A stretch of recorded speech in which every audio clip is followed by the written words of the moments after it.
beached whale on the... Thankful that God provides. Professionals will be investing right now to help serve churches. And let's talk about ministry, and let's talk about how we can serve God and do what God has us to do. Here we go. Our next session, for those out in the audience online, we are in day 2 of Tweakage. Last night we played a few games. We ate a lot of food. Randy, what were you doing on top of the table? I was trying to get the spoon, okay? I didn't want to lose. So I'm sitting there playing a game. I don't know who. I might have been playing with, or it might have been the Crossroads game. Yeah, we were shooting each other, and all that. And the next thing I look over, there's this beached whale on the table. And I'm like, I need a picture of that. I mean, that's a SeaWorld moment right there. It was Matt that actually was there. It was him. Yeah, he was coming after me, okay? A lot of pointing fingers right here. Yeah, I looked over it and I said, oh, that's just a game of spoons. And now I totally understood what was going on. You were amazing. That was unbelievable. Here we are. Let's introduce ourselves. And again, I know a couple of you have already been on the panel, but we'll start right over here. Go ahead.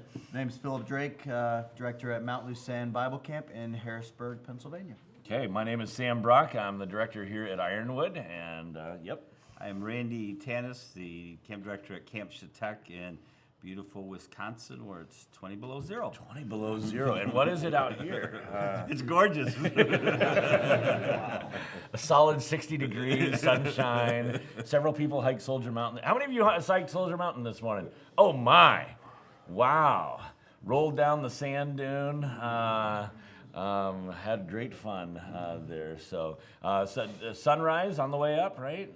Is that what it? Yeah, I have no idea. I was not even close to awake. And last? Yes, Matt Wilson with Grandview Camp in Eager, Arizona.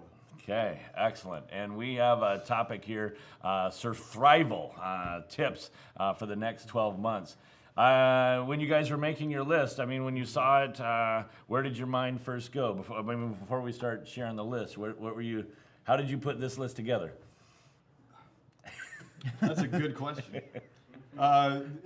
There's so much we don't know, so focus on what we do know. Okay, yeah. It was where I went.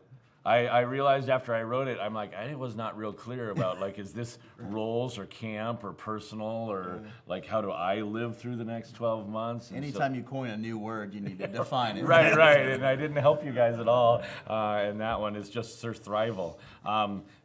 Probably it came up from when people keep asking you, like, how you guys doing? And there are hard times, but there's also some silver linings or some good things. There's some things that you're like, no, this is pretty good. I'm actually liking it. So I know that not all is easy, but I also want to share what we've learned that would help us thrive in the future and not just survive. I think if I spend too much time just in survival mode, I forget that I have a God who is not just trying to help me survive.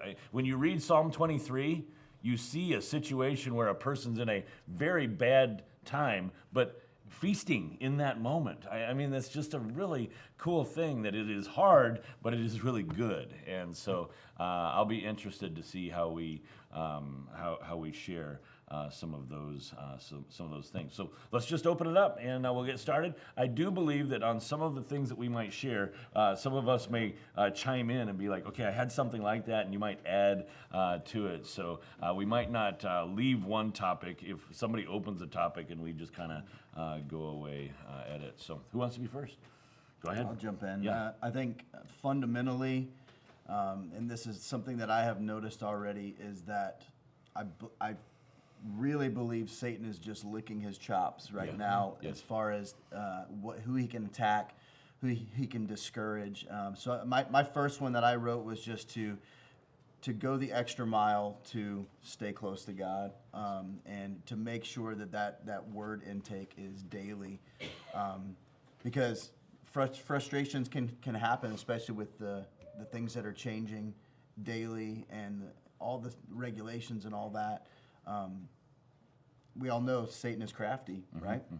And he's looking for ways to discourage. And if he can get us discouraged, then we're not helping the church, and then we're not building his kingdom. So That is so true that you have to realize what you're in, because if you don't, you'll get sideswiped, not even realizing it. We are in a spiritual war, and when you're in that spiritual war, you recognize the devil's against me, and that means I need God for me. You know what I mean? It turns me to the right direction. Even when we were preparing here for Tweakage, we were amazed at how many things went wrong leading up to this event. And on Sunday afternoon, as Cindy and I are just setting up her last crafts, and I'm like, okay, we'll just do a few minutes here. And you drive by the hacienda, and there's a 3-inch water leak just spewing, and you're like, this was not on my Sunday afternoon. And 3 or 4 guys come and help fix it, but it's easy to kind of forget, no, Satan, you are not going to win. God is is on our side. That's really helpful. The Lord used a verse in Matthew 18, verse 30, as for God, his way is perfect. He's a buckler to all those that trust in him. And that verse has meant a lot to me, and even going into this. In fact, I was looking back to that email that I sent to Tom, and I quoted that verse to him, and I said, I'll pray for you in your new ministry among military. And then I offered if you want. So compassionate. And I said, hey, if you want to come here for the summer, and I signed my name. And in fact, I opened the email and it said, I was thinking this is an April Fool's, but it's not. So I wrote all this, but it's like crazy. Okay, I need to explain for the people. Okay. Okay, so Tom Lamborn sends a note out on April 1st during the middle of Corona, telling us that his camp's been overrun by military, and you just were so encouraging until Tom told us it was an April Fool's joke. Go on. But that verse of is God, his way is perfect. And going into last summer, our health department was very restrictive in what they said we could do and not, so we postponed camp for a month, and then we made the decision not to. And yet it was interesting because the Lord's allowed us to be in a building project. We're building a chapel gym that we've needed. Ours is 6 years old. And so as I look back now, I would have never dreamed of canceling camp to do a building project. But God allowed us to do it. Kip is our general contractor. We had to do all the footwork and the footings, and didn't have to put up a chain link fence, all kinds of different things that God allowed us to do. And look back at it now, and I would not want to have planned that way, but God allowed us there in Wisconsin to do that. And now we're trusting the Lord as we go forward. We were able to have 5 winter retreats. In the fall, we just did one-day stuff, but we went with 5 winter retreats, and the Lord allowed us to have all 5 of those. And in fact, the one-day event, it's a winter carnival. And in Wisconsin, we have the snow, we have the lake frozen over for activities, and we had 248 kids come. So I can tell that the kids are wanting to do stuff, but a lot of stuff outside. And we invited the public school in town. We sent flyers there. We had 36 kids from the public school come out to this event. And so the people are wanting to do stuff, and so we're just trusting the Lord that we're going to continue to do some things that we're able to do and keep going forward. But, just knowing the Lord's in control, and we got to trust him. I think that's been a neat thing to see. One of the things you mentioned there is one of the things that we've done, and I want to continue to do it in this next 12 months, is that sometimes you forget in the day-to-day work, you forget what has been accomplished and how you have made progress. So we kept a little list running here when all we were doing were work projects, and we were keeping a list that everybody saw when they came in morning meeting and stuff. But then we just decided let's put that out on the road. And so when you guys were driving down, you saw that list of all the things that were done, and it's like this reminder that we didn't have campers for a lot of days, but there were still a lot of things that got done, and it was like, okay, that's encouraging. And I think that list is almost as encouraging for our resident staff as it is for the campers that arrive. And you forget when the campers drive by that list. So it's just a series of, 20 or 30 signs that say, we missed you, here's what we did, what we've done while you were gone. And then they come and they ask about it. They ask about, well, what's that? And what did you do here? And it just reminds reminds me that God has been at work, even though in the moment, in the day struggle, I kind of forget what happened in the weeks past. So for us, we want to keep doing that, where we kind of keep record of the good things that happened during the course of this time and for the next few months. Kind of the remember God is good sort of thing. One of our staff mottos this last year has been embrace the season. And that comes from the book of Ecclesiastes, where if we believe that God is sovereign and that God is good, then embrace the season that you're in. And if you just change that in your attitude and how you're viewing this season, it's a good thing. And let's embrace it and look for what God's wanting to accomplish in that. So wanting to embrace, and that doesn't mean that you don't have seasons of grief. It doesn't mean that you don't have hard seasons, but it's still from a good and sovereign God, so embrace the season. Then another principle that I've been thinking through over this year is that when the market is down is one of the best times to invest. So what are our opportunities for investing right now? And I think one of the biggest opportunities for us as camp staff is to invest in rest. I think so often we feel guilty about resting, feel guilty like I should be doing more right now. And God gave us a season to take a little bit more time to rest. And it's important to invest in that. And then another thing that was important for us was investing in writing. I think one of our weaknesses at camp is that we have operated off of oral tradition for so long, where we just keep teaching the next generation, but we never wrote it down. So taking time to write philosophy, taking time to write program and to write what are our outcomes. And then you can't improve if you don't have that as a baseline. So taking time to invest in, Disney uses the term plussing up your touch points. So your program, anything and everything that touches the lives of the campers. So if you've written everything down, now you can take time to say, okay, let's go through and look, how can we develop this? And then investing in staff development. That if you've got time where you're not running camp, invest in your staff and building leadership there. So I've got a couple of questions. Did you guys do anything, or do you have anything planned that for the next 12 months, or what you did in the last 12 months, that was investing in your staff, or that was kind of like, okay, this is different. Here's what we're going to do. Did you guys do anything? We did, and Excellence Wins has been one of the key books for us that we've been going through as a staff. The other thing that we did was we do a Bridge to Campus program as well. And I went through every policy in our staff training notebook with our Bridge students, because they're the ones that are summer staff, they're the ones that actually affects. And I said, I want to know what you think is the reason why on all of these, which ones are stupid, which ones need to go, what are our unwritten rules? And that was where I really learned a lot, was all of what they thought were unwritten rules. And so that was one of the most valuable things that we did during that time. But then going through Excellent, we take one day a week that's just on leadership, customer service, where we're going through Excellence Wins right now. Cool. Anything else from you guys?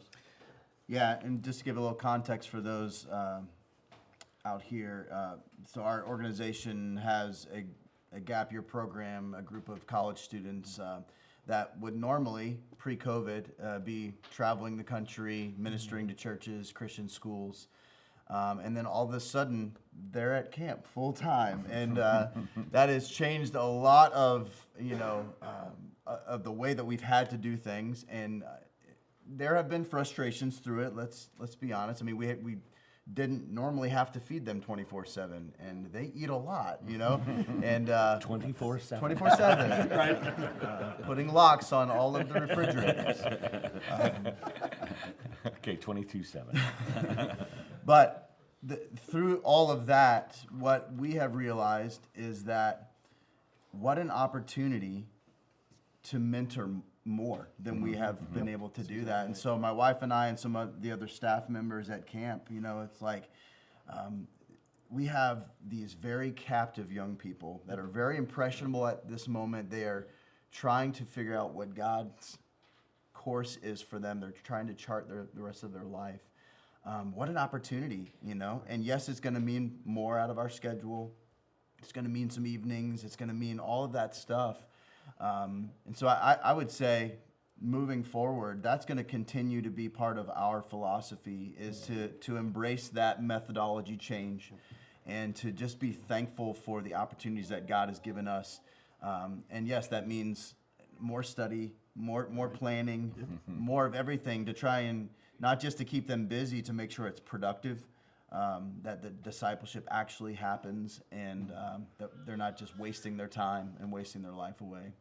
I don't know how it started here. I didn't start it. It was the resident staff that jumped in. But when you lost your campers, and in our case, our Institute of Ministry and Ministry Bound mostly went home, suddenly you had a resident staff team that didn't have anywhere to minister, like their normal things. But instead of just kind of crying in a corner, all of a sudden you started getting all these things where all the work that they usually did to help others, it was just our team left, and before you know it, there was this happening on the weekend, and all of a sudden you're like, man, those are really cool people. Those are fun people to hang around with. For a while they were just co-laborers, and we served our own little circle. But when that circle left, it's almost like the team, and it's kind of the season that you're talking about, that team kind of looked at each other and served. And when we kind of finished it and started camp again, we're like, we have campers here now, and we can't serve each other. But what it did was it reminded me that I need to make sure when the campers are here that I don't forget about this resident staff team that are a really fun bunch, that are have a real heart for service, and I believe just even our friendships kind of grew, and I think God, if nothing else, God knew that we needed that, in a busy time. We needed to be able to strengthen some relationships that are missed. And I've heard similar things that people will talk about that happened in their family, that it wasn't just a staff thing, but it happened just in their core family. So that was really fun for us. One thing that we found, when the thought of not having campers and not training a staff, and we had the building project going on, what's been really neat for me to watch our staff is minister to the volunteers that have been coming. Kip, our maintenance man, is our general contractor, and he's got a great relationship with the lumber yard and the stuff that they deliver. And so he was talking to the guy that's in charge of all the contractors in the area, and the guy says, I lay brick, I build fireplaces, and he goes, I'll come out there and volunteer. So he volunteered 2 weeks of his time to come out to camp, work with our crew, and then he said, well, I have a teacher, the teacher that I had 2 years ago. He contacted him, and he came out, and he looked at the project, and he said to Matt, he goes, how much are they paying you? He goes, nothing. He goes, run. Okay. But they stayed, and so here's this volunteer, brings another friend, and that friend helped the day, and he goes, well, I don't have anything going tomorrow. I'll help another day. And then he helped. He goes, well, you guys serve good food, so I'll come another day. And so he was there for a week. And so it's been really neat for me to watch our staff minister to these volunteers. Mm-hmm. We ended up inviting the gentleman that did it to our couples retreat. His wife came to the couples retreat. And so it's not what's the normal ministry, but it's been really neat to watch the staff minister to the volunteers. We've got two plumbers that are volunteering their time, and an electrician, and they're bringing people. And so it's a different ministry. It seems like a smaller ministry, but with God, nothing's too small. Mm-hmm. If one of these guys gets saved through this, like you said, that you look at the statistics, and we didn't have 100 kids get saved, but I remember one retreat, this little boy came for a fall event. A neighbor of his, the boy didn't even go to church, but the neighbor invited him to come to our one-day fall festival, and he got saved. And the kids were doing all these games, and I went up to him, and I said, do you have a Bible? And he goes, no. I gave him a Bible, and he got more excited about that Bible than the cotton candy and everything, And I thought, okay, so we saw one person get saved, and it was worth what we're doing here, you know. And so it's been neat to see that adjustment to the time and just to continue to say, what is our ministry? How can we minister? And so it's been neat. That's the thing we teach to our summer staff. The Matthew 16:26, one is worth more than all. One soul is worth more than the entire worth of the world. In other words, I can't buy my soul, even if I own the whole world. And being reminded that one is worth more than all, you know, you get frustrated that something's not happening, that you don't have that crowd, and you forget that you can thrive with a small number, like even just your own family, your own spouse. Those are things that can work. So, cool. Okay, other tips, things that wide open. Something for me personally, I know we get so tired of all the COVID language, but what is really essential? And when you're forced to not travel for a while and just stay home, you're like, wow, this is awesome. And looking to the future, it's really made me start evaluating every trip and every conference and every recruiting and say, is that something that I really have to do? And I know Zoom fatigue is very real, but I know Zoom is also the future. And that is a way where we can have, I can have an advisory council pastors meeting without doing another trip. I can do interviews with staff members without another trip. So I'm not good at innovation at all. I like to just do the things the way it's always been. But when we're forced to innovate, I think that has actually opened up some avenues for the future where we can say, you know what, I don't have to do that. There's another way. Good. I think for me, moving forward, and this has always been the case, but especially now, I think networking is critical. And I think about a guy sitting in the back row back here, John Bladine. This was years ago now that we exchanged name tags at a Tweakage, and his name is still right next to my desk, pray for regularly. You know, just to encourage each other, and there are others, obviously, but that networking element is so critical because this is such a unique type of ministry that you just can't ask the normal person in ministry, you know, because there are so many unique things about this, that the struggles are unique and they're very real. And so just to get that encouragement from somebody else, and iron sharpens iron, we know that. And I think we get lazy at that sometimes, you know. We have the opportunity to encourage other people. Even if you have no idea what they're going through, God lays a person on your heart. That's what I've been reminded of. Reach out to them. Yeah. You just don't know. Say a prayer in the moment. Reach out to them. Share those resources. I love the not competitors, but colleagues. That philosophy is what needs to drive us all. I used to find that what I would do is, you know, after a season, there's usually a lull for about a half a day between, you know, seasons, and it's that lull that is when you kind of get on the phone or get a hold of a couple of guys and just say, hey, how did it go? What did you learn? What happened? I mean, it's a 15, 20-minute phone call, maybe times 3 or 4 guys that I think, you know, you're one-on-one here, you meet people, but then you maintain that resource network, you hear what they're doing. And I many times just come away encouraged that, you know, God did things here, but he did things everywhere. And that's really fun.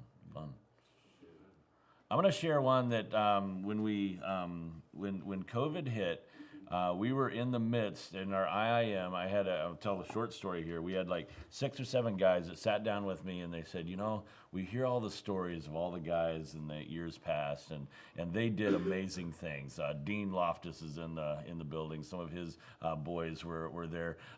Some of his boys are legendary here on things they did. Some of those stories are really cool, and some of them, but they were a fun bunch. They just did things. They just went and did things. And the new crew is kind of like, we don't do anything. We're boring people, you know. And I'm sitting there and I'm like, guys, It's because every time you want to, like every time you have time, you just turn on a screen. You turn on the computer, you watch a movie. Like the guys that I'm hearing that you're talking about, they did stuff, and they didn't have money, but they just did stuff, and sometimes they did steal a railroad rail, and we had to return it and all of that sort of stuff. But they also did some really cool things, and there's many rules that have their name next to them. But it wasn't because they were sinning; they were just creative. And those guys are like, oh, I wish I did that. So we have it's the Legato Trail. You got that, Steve? Can you give me one of those? I think I gave all of them to you. Oh no, they're right here, Steve. They're right here. I want to hand out a book to you guys, and this is the Legato Trail, which is learn, gather, do. And learn, so these are the three things that you do in life. You learn, you gather, and you do. You put energy behind those three things: learn, gather, and do. And if anything's going to happen in your life, it's because you took the time to learn, gather, and then do. Now, one of those you're really good at it, one of them you don't like to do. So, the guys who learn all their life and never do anything, they just keep on learning. Then there's the people who they just want to do. They're like, no, they learn for 5 minutes and then go do. And you're like, well, you would have done that a lot better if you just would have watched that YouTube video for 5 more minutes. But they're like, no, I got to do it. And I think the hardest one is the gather, because sometimes you got to do work to make money in order to buy the thing that you want on Amazon. So I told the guys, I'll put together a little booklet of all the things that like you could learn, gather, do. Because when I was a kid, whenever I got bored, my mom said, go outside. There was never, it was just go outside. And I'm like, and then she had this little encyclopedia that had 200 things boys should do. And I remember looking at that list many times. I'm so bored. Oh, that one looks kind of interesting. And I would go try to figure out how to build a banjo. And it was just all these weird things. And so I wrote, when this hit, we just finished up this book. And we said, there's so many things you could do. And at the beginning, if you take the time to go through the Legato Trail and say, okay, I'm going to budget some time towards learn, gather, and do, and then I'm going to spend some energy on it. And then there's, it's a list of 500 things that you could do, learn, gather, and do. And some of they're in like little packages. And then at the end of the book, we put a list of interesting places you could go to or interesting things you could do. And so around here, go to Imogene's Holland Burger Cafe. Go take a picnic to a field of flowers in March or April. Post a picture of you at the bottle house. It was just a whole bunch of things. So we handed this out to our team, and we've got a little thing that we're trying to encourage people to just do something. And I think part of the way we thrive, you just look at your screen habits, and cut that in half, and spend more time just doing something, learning something, gathering something. I just think that's how we thrive, is that we have a curious mind and we have an interesting thing. But I'm telling you, at some point, I'm like, I'm bored. And that's, you got to work through the bored. You know what I mean? Because right now, it's just so easy to turn on a screen and then that time is spent. And I did not really learn, gather, or do. And so there's a wood-fired pizza oven in my backyard because I watched too many YouTube videos. And then I learned how to do it, and I'm like, well, I don't have the money for it. And then, but then I knew how much it was going to cost, and eventually, we have the money, okay? And it took a year to build it, but it's kind of fun. It's a kind of a cool thing, and it took 45 minutes a night, and just did the next couple of rocks, and that's what you did. But over time, I think if you'll do Legato type work, learn, gather, do.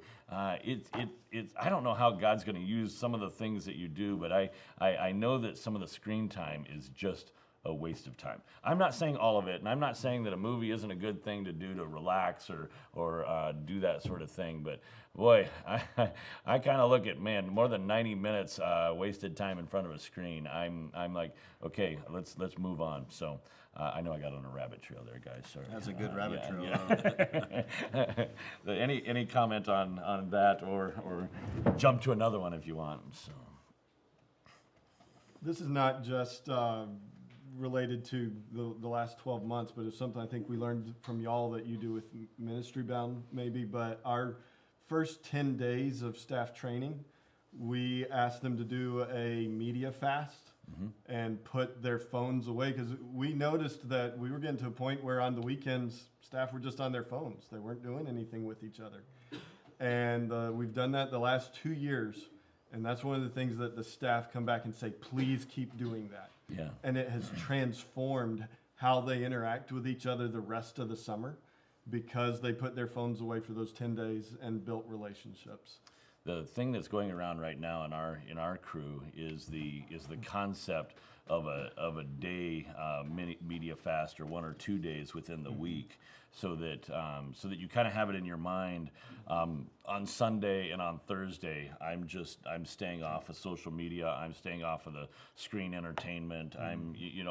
There's a 1 or 2 days within the week that everybody knows that's happening. We do the 30 days on the front end in our off season, and it's amazing how much all of a sudden they start doing things just out and about. But they want to continue it on. It's kind of hard to do that media fast like for life, but to take the 1 or 2 days to know that that's a day I can plan, that I'm not doing a screen, and then when several of them kind of work together on that, that's also the day that they start planning other things. So that's worked well for our crew. So, okay. Yeah, I think this kind of turns it back the other direction, but one thing that I've become made aware of is that there are a number of groups of people that are now not sure what to do, because their methods have had to change, whether that be homeschool families or kids that normally go to school are now at home. So just asking the question, what are the needs in our community? What has changed in the past year, and how can we help those things? So like the homeschool community was one of them, and we have provided a homeschool physical education course in the spring and in the fall for years now. But we found this year that it was the signups just went like crazy, because there were so many kids at home. Mom and dad was pulling their hair out. They're trying to work and all that stuff, and just to provide that space for them to have an outlet. So that was one area. And then, we're in a rather suburban area, so lots of Christian schools around us, and I'm getting phone calls, we need chapel speakers. We can't find the chapel speakers and all this stuff. And so just to have the opportunity, which I had made a regular practice of anyway, but those things are real needs now. How can I and how can our staff meet some of those needs of these areas of people that need them? Christian schools, field trips, and spiritual emphasis days. We normally go to camps and stay overnight. Well, we can't do that anymore. Can we come to your place? Or even providing places for service projects and things like that. The needs are there in a greater way than they were before. And so just being available for those things has been helpful. A little tip, I'm just this kind of off topic there, but a little tip that I've worked through with our staff team is that I try to make sure I listen very carefully for when we try to blame everything on Corona. We get frustrated when we hear everybody else, we can't serve you Corona.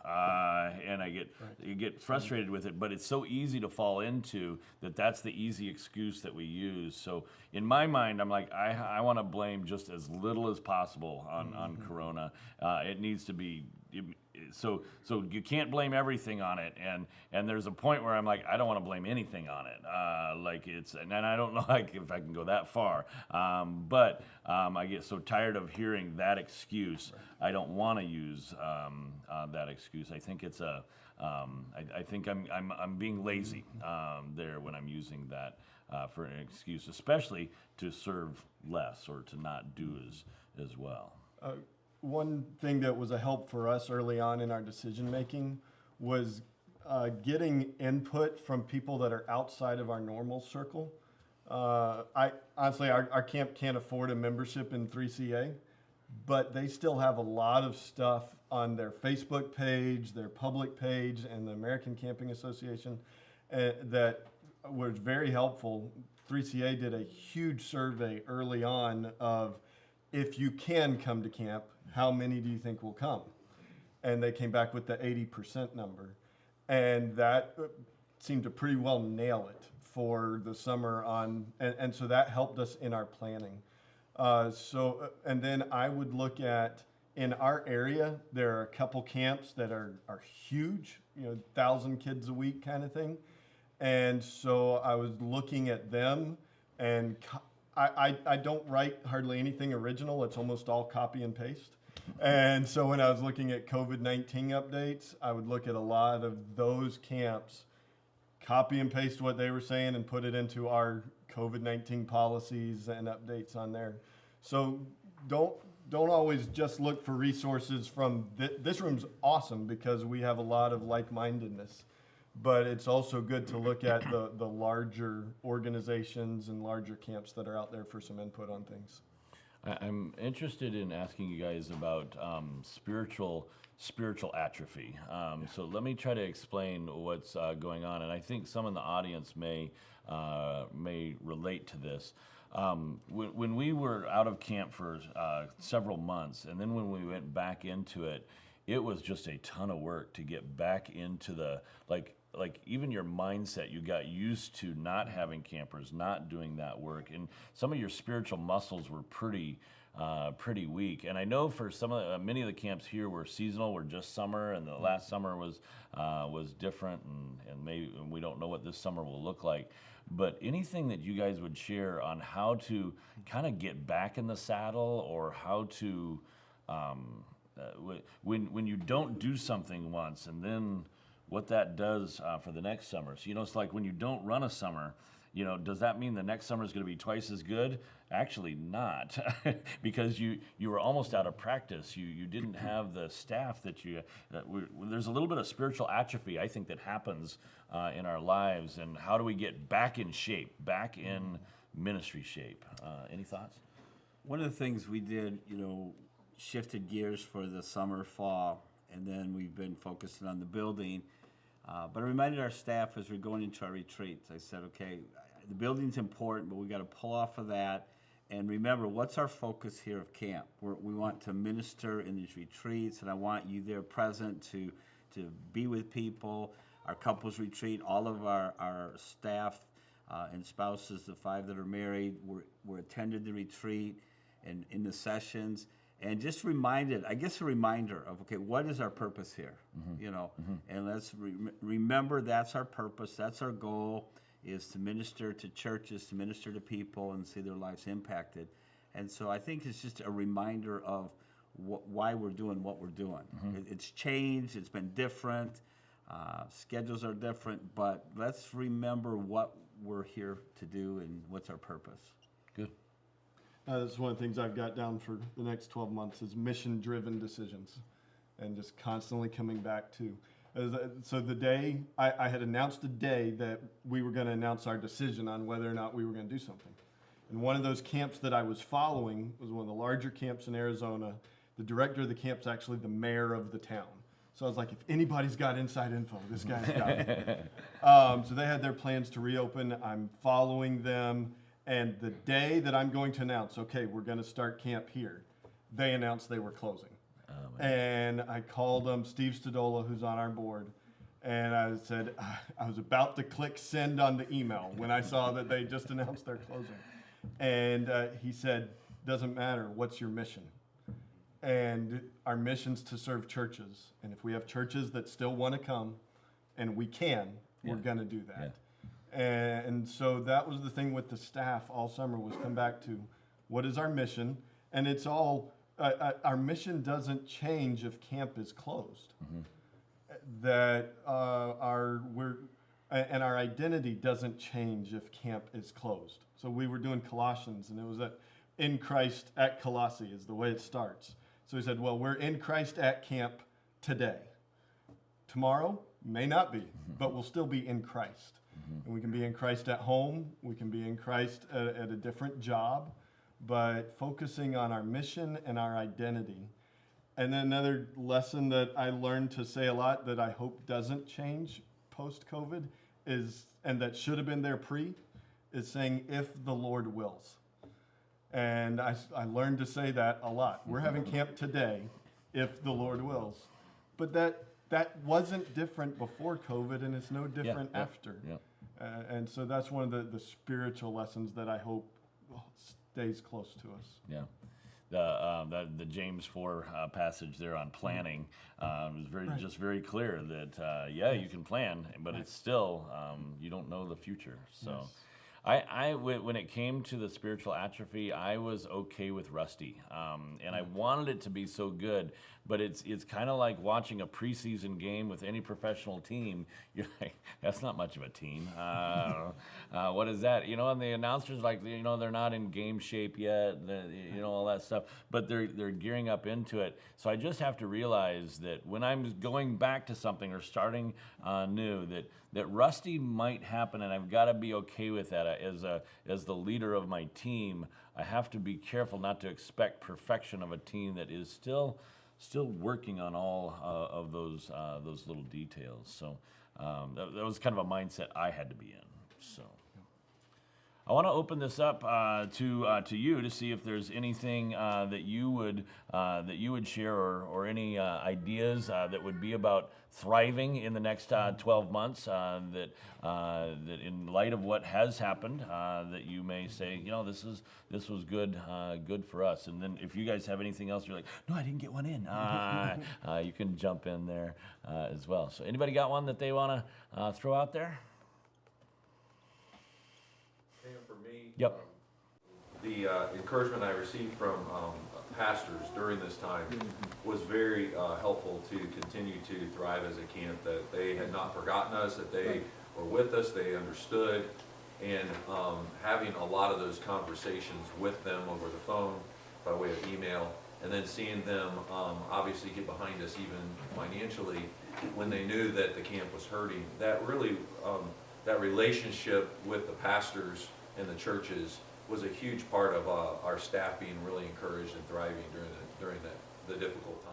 Doesn't it almost make you, it was almost convicting to me that I need to pay attention to when I see an individual church in crisis or something like that just hey, I'm praying for you, and I don't know all the details, but I know that this is a hard time, and we're thinking of you guys. That was, I would share that with our team, and it's like, yeah, we're not alone in this, and I can see that being something I want to do better with other pastors. Yeah, that's cool. Good. Anybody else? I could say one more Yeah, here. go to And I didn't realize this until I was on the airplane ride here. I was listening to a leadership podcast, Kerry Newhoff, and he had one of the marketing directors for Chick-fil-A on, and of course I love Chick-fil-A, so plug there, but In and out. are we sponsored? Should sponsor us. I know, right? For the 19 views we're going to have. But what really jumped out at me at that discussion was that Chick-fil-A is so good at the second mile. And what I was thinking about as I was listening to that on the plane was that we have a little more time right now. We could work on our second mile processes a little bit more. When you're in the midst of it and you're so busy, Right. you're glad to get it okay. The processes are there. Hopefully they had a good time. But we have an opportunity right now with a little bit more time to think about what's that extra thing that I can do, that I can put in place right now that'll be ready when things get picked back up again. And serving in that way we're creating even more value for the people that are coming to our camps. So that was something I'm going to be thinking about. Terry, back clean up for me on this, like if I missed something on this. But I was talking with Terry before all this started, and I was reminded that one of the important things I need to do is to tell the story of what has happened here and what can happen in the future, and that this is a time that fundraising is an appropriate thing to do. That I would share what's happening. That I don't be scared of the crisis. That I do be excited about the ministry that is in the future. And yes, there are some people who are hurting in this whole thing, but there's also some people who have received a windfall in this situation that now have the responsibility to figure out, where am I going to put this money to work in God's work? And so I think that there is a story to tell, and I think that this event has shown us that camp is more crucial than ever before. That this ministry has some real value to it, and I should encourage people to get involved in that. That I shouldn't be bashful. Sometimes I think all of this makes me like not want to say anything, and I'm just over here, and God will take care of me.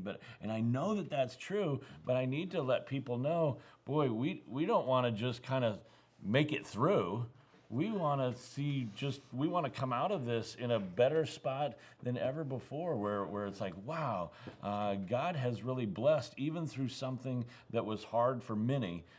He has taken care of his work, and I think God is glorified in that process. Anything else you'd add to that, Terry? I know we talked about it for a while, but... Yeah, I would just suggest that you really focus on communication to all your constituency. I mean, there are different groups you're talking to. Obviously, the pastors and the churches, from the campers to former staff members to obviously your donors. But I think the tendency is kind of the woe is me mentality, kind of pull in, and now would be the time you ought to be really pushing out. And I mean, I'm not more than televangelism, but don't waste the crisis.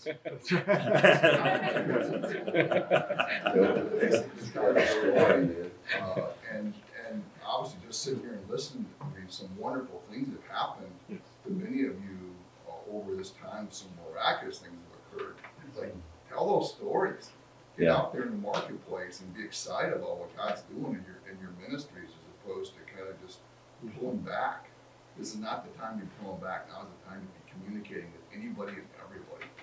Yeah. And those elevator speeches, those 90-second speeches of God's goodness in your ministry are critical right now. Yeah. That's good. That's really good. We got into the media side, and it's like a new skill for us, and it takes a little time to get good at it. And 40, 50 videos into it, you're starting to get a little bit better at it, where things are able to happen. And it's been interesting as we share the various things, the various videos, and some of them are humorous, and some of them are announcements and resources and encouragement. But one of the ones we get a ton of feedback about is the series of Raven stories that we are doing, the stories of God's provision. And they are so encouraging to people, because the raven that just fed us and took care of us, it was sent there by the same God that they have. And it is such a cool thing. And you're like, well, that's just a raven story, and I'm talking about myself again. And no, I'm talking about God and what he's done. And people get excited about that. And sharing that gets shared. I've had a number of pastors who have mentioned that they just really enjoy the raven stories and look forward to hearing the next one that's out there. And we've got 100 of them to share. Like, there's so many that are out there of how God has provided. Cool. Let me share one. In our budget, when we looked at March and say, okay, what's our worst case scenario? Things that look good, make the adjustments. But one of the things, not being able to get to churches, we had budgeted about $5,500 that I'd take all the honorariums that go to camp. And so it's like, okay, there's another $5,000 we're going to be short. And I had one of our churches, one of the board members of the camp, he invited us to come, and Matt and Sammy, our program director, went with me to this church, 50 people, and presented camp. That was the first time we really got out in October. And this little church took a $4,000 offering that went to that. And then he came up with the idea. He then sent a letter to other pastors. And so by the end of the year, that particular budget had surpassed it, but it was a pastor encouraging his people and then encouraging other pastors. And it was just neat to see, the network there working. The other thing, is communicating with pastors. I was sharing at breakfast that we have a unique aspect in Camp Shatek. We're 2 hours from Minneapolis, and so we have a lot of inner city kids that come. And we've had inner city outreach week, or one particular week. And this year, with the canceling because of COVID, also we would have lost all of our inner city kids because of the shooting there in Minneapolis was right down in the inner city. And so right now, 3 of the churches, only one of the 3 is even ministering to inner city kids right now with their buses and stuff. And so we're hoping by June that will change a little bit, but communicating with them and trying to work with them. But, they're in a whole different ballgame now, and they just want to get their kids out of the city to bring them to camp for a week, and we're hoping we can. But, to me, working with the pastors, that would be an encouragement going forward. Is, like you said, we're here to function and minister to churches. So what do churches want? And so that's what we're beginning. One thing I wanted to mention about Sam, I appreciated, you made it clear in your communication to us that are coming. The big question is, what are you going to do with masks? What are we going to do? And I felt how you explained it. You said you're gonna get here. You're going to be greeted by our registration people. They're not going to be wearing a mask. We're not. If you want to wear a mask, that's fine. So that answered a ton of questions. And in fact, I'm looking for just to come up with a COVID statement. And so when you've got yours, give it to me, okay? I've got to go back home. He keeps giving out all this homework. Can you send me what I need to do in my work? I've got to go home with this. That's what I do. Okay? Here's my job description. Yes. Can you do it? Yes, someone's got to do it for me. Give it to me before I leave so I can go back tomorrow. But seriously, just to see what others are doing, but I appreciated that because that's the big question. Our office manager, Dan, he goes, that's the question. What do I say? And just come up with a statement. This is what we're planning to do. Like you said, we don't know, it could change. But to me, you made it very clear. And I think going forward, that's what we need to do. And we may have some, I'm not going to come because you're not mandating masks, but this is what we have chosen to do and we feel comfortable doing. Correct. And there's actually some people that aren't here at Tweakage because we make that clear, and it's like, oh, my job won't let me do that. I personally am not comfortable with whatever the case. But it's so much better that if you're clear and let them know, it's better for them to make the decision when they're at home, I'm not going to go, than to be here and be like, I shouldn't be here. And that's where you're trying to help them out. So good. We'll see if we can't help you out. Yeah, you will. Yeah. He's so or I'll stay here for a little bit longer. Oh, we'll get that to you right away. What are you saying You're going to destroy my tables. Table a day. I'm going to be out of tables in a month. Yes, go ahead, Dave. Sam, you need to encourage Randy to practice gathering number 5 and give that to you for the work you do for him. Gathering number 5. Now I'm very curious. Learn, gather. Let's see what he's given you for homework right here. Purchase a pistol.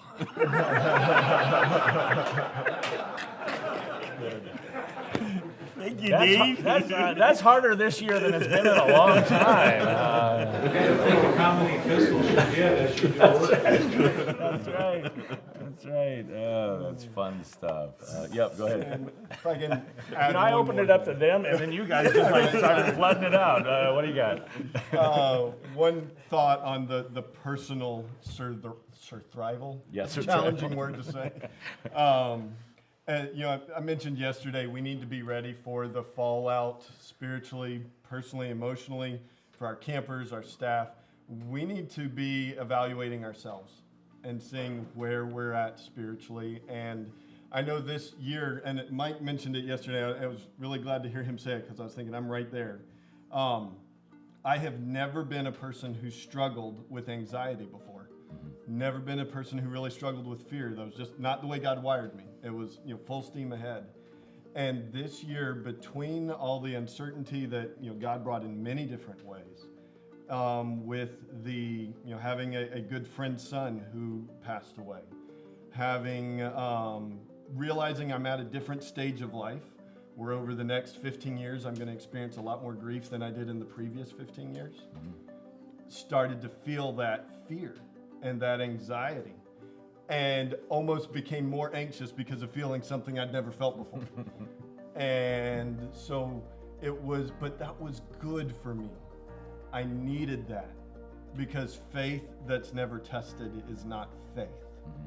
And so being in a place where I needed to not just make mission-driven decisions for my organization, but for myself personally.